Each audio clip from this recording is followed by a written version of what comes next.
What's going on? Bitcoin is recovering.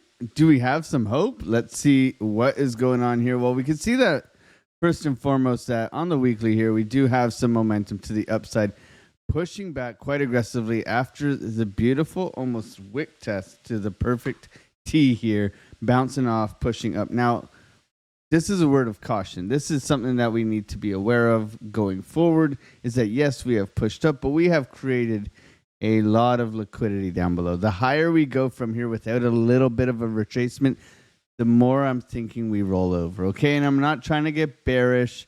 I'm just being realistic here. After such a great recovery, yes, this is an opportunity.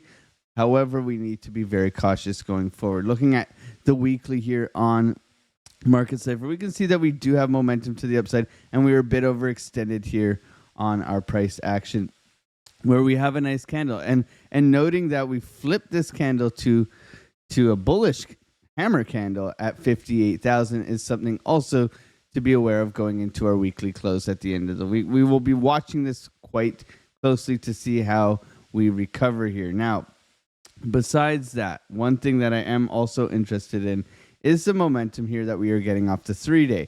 Okay, so you can see here simply we got our 3-day candle, and we have since pushed back, and we have gotten a beautiful, beautiful bullish divergence coming in here with money just holding on for dear life. Okay, so can this continue to push? And this could be a bullish catalyst to the upside. We need to be patient here, in my opinion, considering that we have chopped all the way up to here, not really having a retracement. And we'll go over the trade setups later on in this video for this morning. Okay, now this is a good sign. However, Bitcoin dominance is quite high. We are coming up to key resistance right now, as you can see here on the weekly. 57% is quite extremely high. So we are looking for dominance to come back out of this. Okay, so if it does, this would be bullish in my opinion for alts, but nonetheless, people are not so keen on their altcoins and more keen on just holding Bitcoin. A rotation here is happening. However, another thing that we are watching quite closely is our beautiful USDT dominance, which has been exhausted as well. So this is almost like an inverted Bitcoin chart where you can see that we have pushed back and we seem to be coming down. So a lot of people are getting rid of their dollars. They're essentially buying the dip. Okay, so many things to be aware of here, conflicting things, but nonetheless, we are prepared. Now, what did I mean about, we're just heading on up? Well, if we look at a short-term time frame here, this is exactly what's happening. We are creating liquidity all the way up here, right? So this is the danger zone, really creating a lot of liquidity for price to come back into. Let's see if it does. Okay, as the higher we go without a retracement, the more dangerous this is, in my opinion, which can create something like this. Okay, so cautious. Going into the daily, momentum to the upside. VWAP crossover. Stochastics to the upside. Looks very nice, okay? Anticipating a green dot. Okay, so we're going to look to front run this green dot, and that would be into probably Thursday, Friday here, as long as we continue to push. But if we do roll over, this will flatten out. Okay, so something to be aware of as well. 12-hour looks incredible. V-shaped recovery, right? V-shaped recovery coming back up to previous highs. And that's good because we know about our CME gap, okay? CME gap really starts around 60,000. Okay, so we have gaps will be closed. Yes, these typically get closed. Doesn't mean it's just going to shoot up there right away, but we're getting closer to filling this gap. Could that mean a disastrous fall back down? Quite possibly. So we'd be prepared. CME gap closing could be bearish still, okay, because we are still within this downwards trend. Okay, going into our 8-hour where the money flow has really been king. You can see here how money has come in and out, and now we're coming back in with a little bit of trend to the upside. Okay, so money is looking good on our 8-hour, pushing to the upside. A little bit overextended today for our VWAP though. So these shorter term time frames are suggesting a little bit of a cool off to the downside. Something to be aware of. The 4-hour, what can we see here? We can see simply that there's a nice rounding to the view up, suggesting strengths, right? So when you see the rounding here, you can see the rounding on up, right? Continuing that uptrend. Nonetheless, if we do cross over, we could be coming back down to sweep liquidity. Something to be aware of. The 3, the 2, the 1 are actually getting overbought.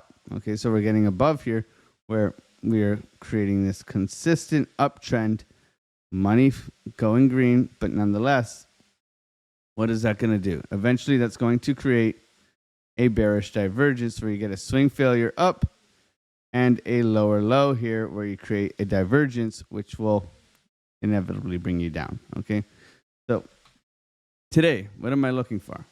Isolating price. Got my setups here, my ideas here. Now, as we proceed to the upside, right, we're typically looking for liquidity grabs. So any one of these tops on the way down, you're typically looking to grab these tops. Okay, that's kind of your targets if you're in a long, if you are continuing to buy up some Bitcoin. Okay, so you're typically looking for these areas to be hit, okay, as targets. If we are looking for that retrace, I have two very key levels, okay, that match up with support and resistance within these areas as well, that you can add to your charts, okay? So as we crawl up here, don't forget to add these to your charts so you can note key levels. But as we crawl up here and continue to work up, I am looking for this to eventually swing fail, bearish divergence, and come back down, okay? First level that I am definitely going to keep an eye on is going to be this 54,960. Let's call it 55,000 to make it easy, okay? And then the golden pocket down here at 52,400. Now, 52,000 seems quite scary, quite worrisome, right? Get everybody scared yet again, okay? And as you can see throughout here, we have created some order blocks, but the big one, I'm sorry to say, is down here, right around 51,300. Do we get to 51,300 and just nose bomb? No, I don't think so. Okay, so let's be prepared. Going into the short-term time frames and understanding where we can come today as we continue to push up here, we look for the Stegosaurus pattern here for that last kind of bearish divergence, right? This one here with this one here, right? SFP. Now you want to take the retest as the short, okay? You don't want to just blindly short at the top. So you want to take the retest after either a break of structure to the downside on one of these higher lows, okay? So you want to wait for this thing to do this, then you get short, okay? Or you want to wait for the swing failure pattern, bearish divergence, continuation, okay? That's what I'm looking for at the top at these key levels of resistance, okay? At the bottoms here, you can do the exact same as I talked about with these lows. These are all areas of liquidity where you're looking for bounces, okay? And the same thing applies. If you are to roll over today, you're looking for the same thing the opposite way, to reclaim, okay? Bullish divergence at key levels and looking to take that to the upside. Guys, be careful out there. Practice good risk management. I'm also considering a possible long on injective around 1575. Just a little sneak peek if you made it to the end of the video. Watch that dollar. See if it gets rejected today as well for a continuation to the upside. Much love to you guys. Thank you guys so much for supporting me and helping me support you. I will be more active and free next week, but I'm just wanting to get you guys an update video, hopefully providing you guys with some alpha. Smash those like buttons, subscribe if you're new. Thank you guys so much for supporting me, and I'll see you guys in the next one. Peace.